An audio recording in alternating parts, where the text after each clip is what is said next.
ஞானத்திலே பரமோணத்திலே உயர் மானத்திலே அன்னதானத்திலே ஞானத்திலே பரமோணத்திலே உயர் மானத்திலே அன்னதானத்திலே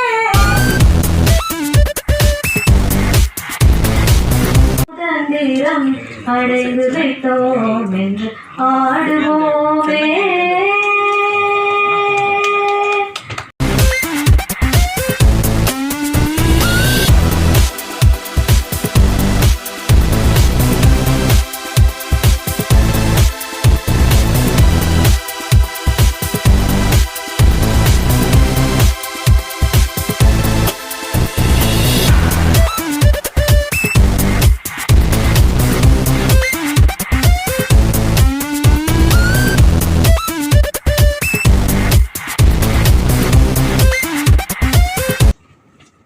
அந்த ஐஸ்கிரீம் வாங்க முடியாமல் இந்த கடைசியில் ஒரு குழந்தைக்கு பயங்கரமாக கோவம் வருது. நீ வாங்கி கொடுக்கலன்னா நானே போய் எடுத்துக்கலான்ற அளவுக்கு அந்த கோவம் வந்துடுது அந்த குழந்தைக்கு. அப்போ அந்த இடத்துல அவங்க சொல்கிறாங்க, எங்கே தீவிரவாதம் உருவாகி மெல்ல மெல்ல ஒரு தீவிரவாதியாக ஆக்கி கொண்டு இருப்பதை நான் உணர்ந்தேன் அப்படின்னு அந்த கேரக்டர் அந்த விண்டோ ஷாப்பிங்கிற கடையில் வருது.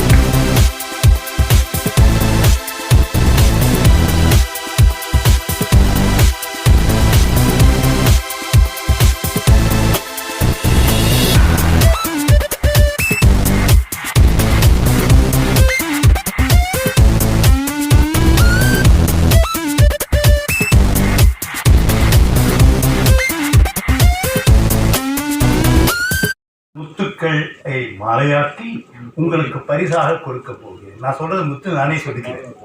ஓகே, வாழ்க்கை பயணத்தை தொடருங்கள், இறைவன் பயணத்தை முடிக்கும் வரை.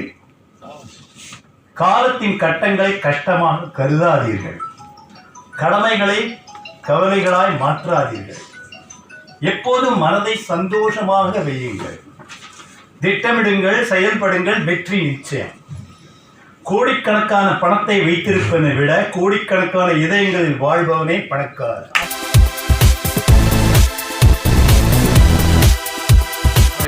இருக்கிற வரையில் அதற்கு பெருமை இருக்கும். அதிலிருந்து விழுந்து விட்டால் அதனுடைய பெருமை போய்விடும்.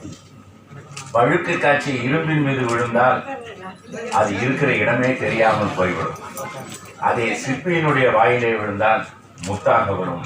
உரத்த சிந்தனை சிற்பிகளை உருவாக்குகிற முத்துக்களை உருவாக்குகிற அமைப்பு.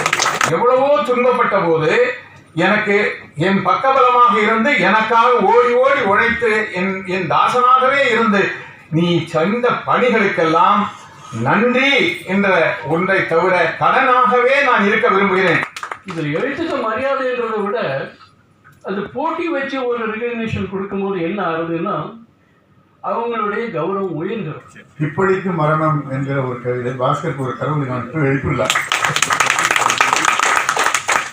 என்னை பார் யோகம் வரும் இப்படிக்கு இயற்கை, என்னை பார் யோகம் வரும் இப்படிக்கு இயற்கை, உள்ளே அனுமதிப்பட்டு வரவும் இப்படிக்கு இதயம், குடிபறியுங்கள் இப்படிக்கு விதை, நீர் ஊற்றுங்கள் இப்படிக்கு செடி, என்னை பறிக்காதீர்கள் இப்படிக்கு மலர்கள், இதுவும் கடந்து போகும் இப்படிக்கு கவலை. இவையெல்லாம் இப்படி சொல்கின்றனவா?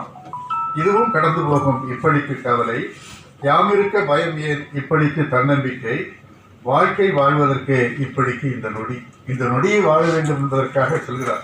வாழ்க்கை வாழ்வதற்கே இப்படிக்கு இந்த நொடி. விஐபியாக இருந்தாலும் முடிகிறது வாழ்க்கை, விஐபியாக இருந்தாலும் முடிகிறது வாழ்க்கை, ஆர்ஐபியில் இப்படிக்கு மரணம். சொல்லவே வழியை காணும் கேட்கவே வண்ணமேனும் அங்கு வர வானின் பாதை கேட்டது. அருமை அருமை.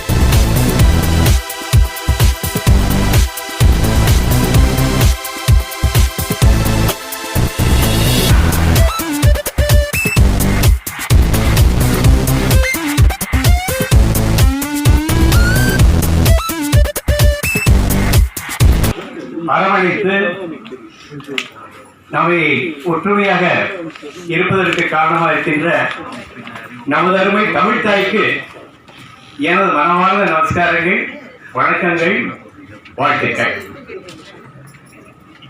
மூன்றெழுத்தில் என் மூச்சிருக்கும் பின்னாலும் பல் முடிந்த பின்னாலும் பேச்சிருக்கும்.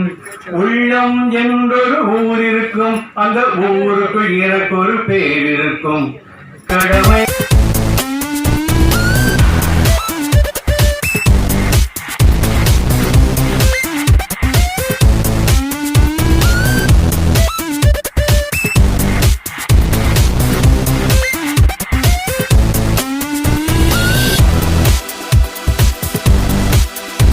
இப்போது தமிழ் எழுத்தாளர்களை உயர்ந்த மனிதர்கள் என்று பார்ப்பதில்லை, எழுத்து கலைஞர்கள் அவ்வளவுதான். அதை தாண்டி மதிப்பதற்கு சமூகம் தயாராக இல்லாத அளவு இன்று எழுத்துலகத்தில் எழுத்தாளர்கள் நடந்து கொண்டிருக்கிறார்கள். குடியை நியாயப்படுத்துவது, அளவு கடந்த தற்பெருமையோடு பேசுவது, கர்வம் கலந்து நடமாடுவது, இவையெல்லாம் சேர்ந்து சமூகம் அவர்களை பார்த்து சலித்துக் கொள்கிறது.